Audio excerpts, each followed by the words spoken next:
Gençlik Rüzgarı'nda konuğumuz protez uzmanı, diş hekimi Doktor Melih Şengül. Ya bir sene geçti. Neler konuştuk, neler. Değil Böyle mi? bir derleme, toplama yapmak istiyorum. Çünkü çok önemli konular Sence var. en ilgini, yani senin en çok ilgini çeken Tabii konu ki kendimle neydi? ilgili konular. Mesela hamilelikte dişlerim nasıl kanadı, nasıl kanadı. Yani vampir falan gibi dolaştım ve hiçbir çözüm bulunamadı. Evet, bu gerçekten bu konu çok ilgi çekti. O konuşmamızdan sonra bana da çok soru geldi bu konuda. Çözümü ne? Tam Sen öncesinde, ben bak iyi çalışmış mıyım, hı, iyi dinlemiş miyim? Öncesinde diş bakımlarınızı iyi güzel yaptırmanız lazım. Ondan sonra bu kadar olmaz demiştin ama bir anda ya hamile kalanlar da olabiliyor. Başka şeyler de oluyor ve benim gerçekten en büyük sıkıntım bu diş kanaması diye her seferinde böyle bayağı kan falan akıyordu. hamileliğin aslında biliyorsun üçe bölüyoruz. Yani birinci 3 ay, ikinci 3 ay, üçüncü 3 ay. Trimester deniyor bunlara. Bu ara dönem, en güvenli dönem bir şey yaptırmak istiyorsak. Onun dışında birinci 3 aylık dönemde, son 3 aylık dönemde biraz kaçıyoruz. Mecbur kalmadıkça müdahale yapmamaya gayret ediyoruz o dönemlerde. Ancak tabii böyle bir hamilelik planlanıyorsa o zaman öncesinde bir diş eti rahatsızlığına neden olabilecek o diş taşları, o bir ağız bakımlarının yapılmış olması lazım ve aslında kontrol altına alınmış olması lazım. Çünkü hamilelik sırasında tabii bütün o hormonal dengenin değişmesi, Bebek de çekiyor bütün şeyleri, vücuttaki vitamin aynen öyle. şeyleri. Bağışıklık sistemi biraz orada çocuğa çalışıyor, bebeğe çalışıyor.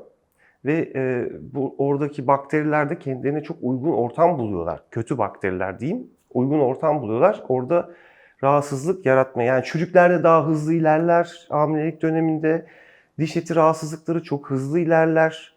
Yani işte birçok anneden duymuşuzdur. Bizi izleyenler de diyecektir.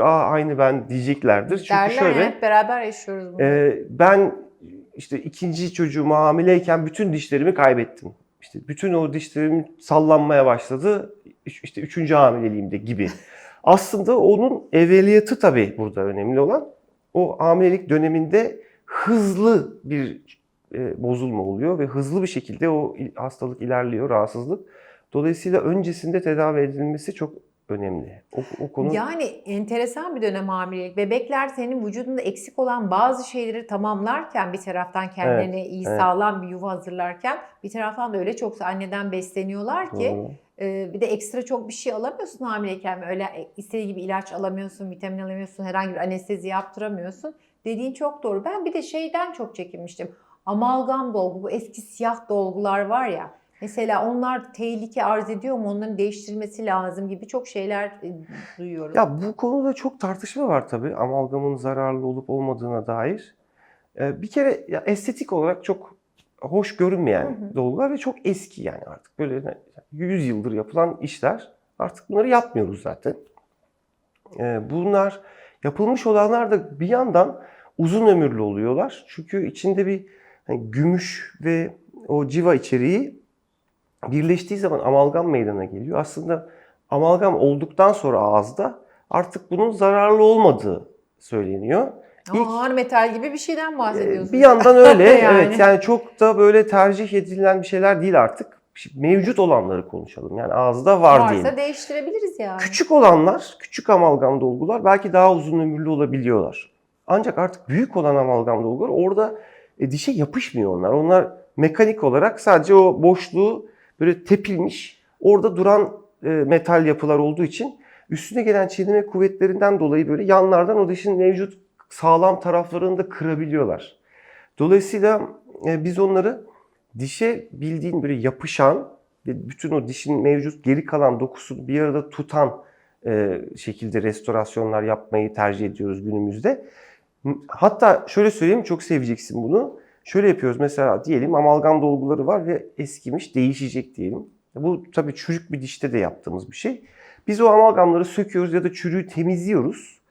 Dijital olarak tarama yapıyoruz ağızdan ve bilgisayar ekranında onu görüyoruz. O bilgisayar ekranında o çürük boşluğuna ya da o söktüğümüz amalgam dolgunun boşluğuna göre hemen bir o negatif boşluğa göre bir dolgu tasarlanıyor ve o makinede oyularak hemen kazınıyor, kazınarak çıkıyor ortaya. Sanki bir Lego'yu diğer parçasına takarmış gibi biz onu o boşluğa yapıştırıyoruz. Kimyasal çok olarak güzel. yapıştırıyoruz ve bu birkaç saat içinde oluyor. Yani geliyorsun hemen oluyor. Dişsiz de kalmıyorsun. Normalde böyle hani bir şey sıkılıyor, donduruluyor falan.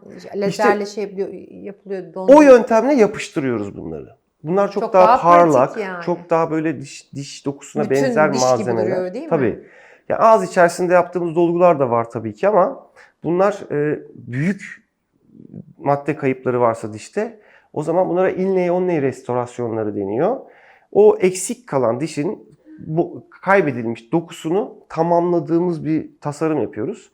Ondan sonra o geliyor hasta hemen orayı düzenledikten sonra yaptığımız taramadan sonra hemen tasarım yapılıyor ve üretiliyor ve takılıyor yerine aynı gün içerisinde. Hastamız kahve içerken biz onu üretiyoruz sonra oraya yapıştırabiliyoruz. Peki şey soracağım sana. Şimdi hamilelik dedik, sonra bebekler doğdu. Evet. Mesela çocuklarda bu diş fırçalama alışkanlığı kazandırmak falan, o dişler veya önemli mi? Birinci soru mu? İkinci soru, mesela dişler diyelim, 2 diş ayrık. Sonra düzeliyor mu kendi kendine? Ya O şimdi diş telleri falan süt takıyor. dişleri, o ilk çıkan dişler tabii ki farklı görünebilir. Bu ebeveynler genelde korkuyor bu durumdan. Acaba çarpışık mı çıkıyor, bozuk mu olacak çocuğumun dişleri gibi. Bu süt dişleri dönemi kalıcı bir dönem değil, bir evre değil tabii ki. Bu zamanla yavaş yavaş karışık dişlenme dönemi oluşuyor. O süt dişleri yerini daimi dişlere bırakıyor. Ve daimi dişler çok sağlıklı bir şekilde de olabiliyor. Yani o çocuktaki o diş ayrıklıkları kesin ileride bir yetişkin olduğunda dişleri ayrık olacak diye bir şey yok. Ancak şöyle söyleyeyim, yani burada çocuk konusunda ebeveynlere vereceğimiz tavsiyeler şunlar olmalı. Bir kere ebeveynler çocukların dişlerini fırçalamalılar. Yani bu çocuğa tamamen bırakılmamalı. Bir de ebeveynler çocuklarının yanında kendi dişlerini fırçalamalılar. Evet, ben öyle yapıyorum mesela. Siz zaten kendiniz dişinizi fırçalarken çocuğunuzun eline de bir fırça verdiğinizde siz kendi dişinizi fırçalarken o da zaten kendi dişini fırçalamaya çalışacaktır. Ama bununla kalınmamalı. Finalde sonuç olarak o fırça onun elinden alınıp dur bakalım diyerek o çocuğun dişlerini bir adam akıllı bir fırçalamak lazım. Benimkiler Koç burcu, ona izin veriyorlar mı sanıyorsun sen? Yani Ben yaparım, ben büyüdüm diye 2,5 yaşında. olabildiği kadar. Şaka gibi, yok mümkün değil elinden fırçayı almak falan. O yüzden dedim, şimdi onun O zaman endişesine girdim. O zaman ne yapacağım? mesela sen kendi fırçanı verip kendi dişlerini ona fırçalatabilirsin. Onu yaparlar, ağzımı burnumu dağıtacak. Ondan sonra da Allah. yani daha doğrusu şu, ebeveynler çocukların dişlerini fırçaladıklarından emin olmalılar doğru şekilde. Dolayısıyla bu bir eğitim süreci. Onu öğretmeleri lazım. Bir de şunu önemsiyorum ben. Yani en önemsediğim şeylerden birisi, aslında çocuk hasta bakmasam da çok böyle... Ama bizi bilgilendirebiliyorsun. Ya kendi hastalarımın çocuklarıyla ilgileniyorum. Nasıl yapıyorum onu? En sevdiğim şeylerden de birisidir. Çocukların ilk diş hekimi deneyimi. Onlara onu yaşatmayı seviyorum. Yani hiçbir işlem yapmasam da, ki bence bu çok önemli. Çocuk geliyor mesela, içeride tanışıyoruz. Sonra gel bak sana oyuncaklarımı göstereceğim diyorum. Götürüyorum içeriye. O Bayılırlar. koltuk böyle dönüyor, kalkıyor, yatıyor falan ya. Onun üzerinde böyle düğmeleriyle oynayarak, o aletleriyle hava, işte su tabancası gibi su sıkıp, hava sıkıp falan. Onlara böyle bir tatlı bir deneyim yaşatıyorum.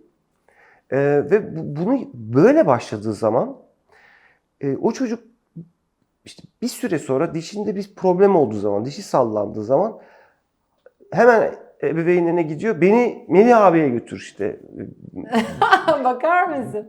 Ama çok önemli ilk deneyim. Çünkü kendileri o deneyimi öyle bir hatırlıyorlar ki büyülü bir anmış gibi ve diş hekimiyle barışık bir şekilde hayatına başlıyorlar. Çünkü bu çok önemli bir konu. Peki sen oğlun diş hekimi olsun ister misin? Ailede var, babadan oğulda. Oğuldan da Ya senden de oğula meraklı. geçecek mi? Bana soruyor, biliyor musun? Senin sorduğun soruları soruyor. Mesela diyor ki baba diyor, implantları diyor nasıl yapıyoruz? Dişileri çekip hemen yapıyor muyuz?